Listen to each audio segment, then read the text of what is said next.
শিলিগুড়িতে পাকিস্তানের পতাকা অবমাননা করে প্রতিবাদ, উত্তপ্ত রাজনৈতিক আবহ।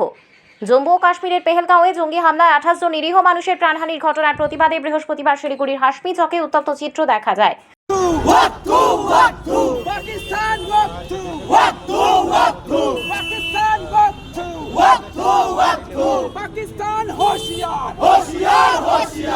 বঙ্গীয় হিন্দু মহামঞ্চ, হিন্দু জাগরণ মঞ্চের সদস্যরা সেখানে পাকিস্তানের জাতীয় পতাকা স্টিকার মাটিতে ফেলে তাতে থুতু ফেলে ও লাঠি মেরে প্রতিবাদ জানায়।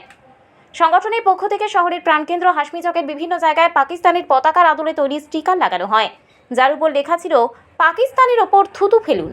প্রতিবাদীদের দাবি, পাকিস্তান জঙ্গিদের মদত দিচ্ছে এবং নিরীহ মানুষের হত্যার পেছনে দেশটির প্রত্যক্ষ ভূমিকা রয়েছে। এই ঘটনা নিয়ে ইতিমধ্যেই রাজনৈতিক মহলে মিশ্র প্রতিক্রিয়া দেখা গিয়েছে। কেউ একে দেশপ্রেমের বহিঃপ্রকাশ হিসেবে দেখছেন, কেউ আবার ধর্মীয় সহিষ্ণুতার প্রশ্ন তুলছেন। পুলিশ প্রশাসনের তরফ থেকে এখনও পর্যন্ত কোনো সরকারি প্রতিক্রিয়া মেলেনি, তবে শহরের আইন শৃঙ্খলা রক্ষায় অতিরিক্ত নজরদারি রাখা হয়েছে বলেই সূত্রের খবর।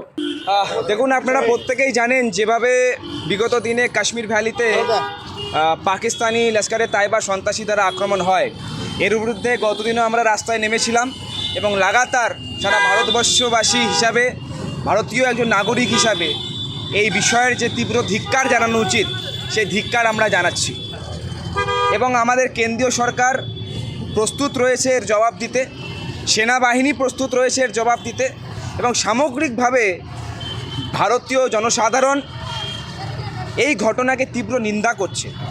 আমরা সোজা একটাই কথা, আর কোনো সমঝোতা নয়, আর কোনো আলাপ নয়, আলোচনা নয়, এই সন্ত্রাসী হামলার বিরুদ্ধে আমরা এবার সরাসরি সার্জিক্যাল স্ট্রাইকের ডিমান্ড রাখছি সরকারের পক্ষ থেকে।